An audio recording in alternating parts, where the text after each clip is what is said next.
네, 지방간에 대해 설명드리겠습니다. 지방간은 간에 말 그대로 지방이 많이 끼어 있는 걸 얘기를 하는데요.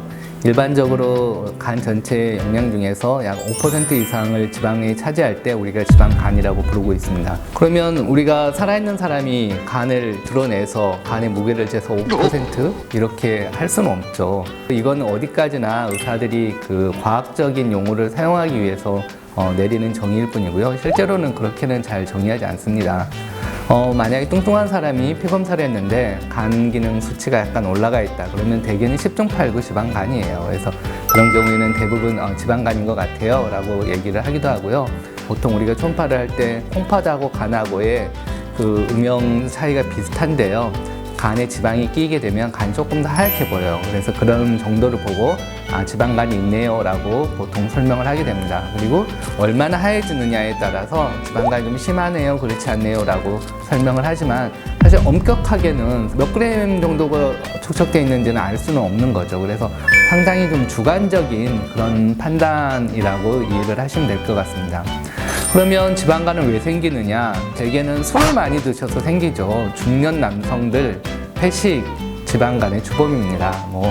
지금은 코로나 때문에 술 먹는 문화가 좀 많이 줄었죠. 하지만 코로나 끝나면 다시 또 지방간이 늘 것 같아요. 다들 술을 많이 또 드실 테니까. 그거 말고도 비만, 당뇨, 요즘 많이 얘기하는 대사증후군, 소위 말하는 성인병 같은 거, 그런 게 다 지방간과 관련돼 있습니다. 우리가 음식물 많이 먹으면 칼로리를 많이 섭취하게 되죠. 그러면 필요한 칼로리는 쓰고요. 남는 칼로리는 간에 가서 저장을 합니다.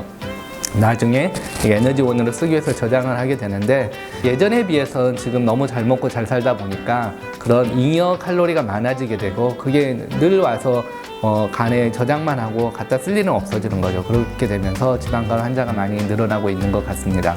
간에 지방이 끼었다고 하면 사람들은 깜짝 놀래요. 아니 내가 지방간이라고? 나는 아무 증상도 없는데?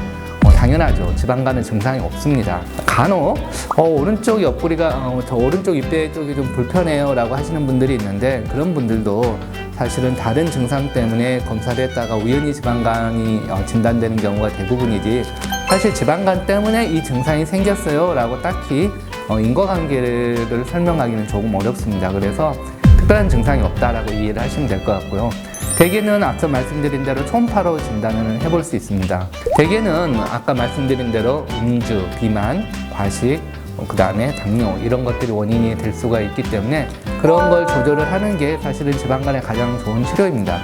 대개 지방간이 있다고 하면 저희가 제일 먼저 환자 배 나왔는지를 먼저 봅니다. 배 나왔네? 그럼 살 빼세요. 살 빼면 좋아집니다 라고 얘기하는데 가끔 가다는 그런 게 전혀 없이 말랐고 특별하게 살찌지도 않았고 술도 안 먹는데 지방간이 있는 경우가 있어요. 그럴 때는 무슨 약물이나 혹은 유전적인 다른 문제가 있는지 그런 것들을 고민을 해보게 됩니다. 그 다음으로 특히 남자들 같은 경우는 주로 술이 대부분이기 때문에 술 많이 드세요? 라고 물어보면 술 많이 드신다고 하면 술을 좀 줄이셔야 될 것 같아요. 많이 피로감을 느끼거나 그러실 수도 있기 때문에 술 줄이세요 라고 보통 얘기를 하고 있습니다.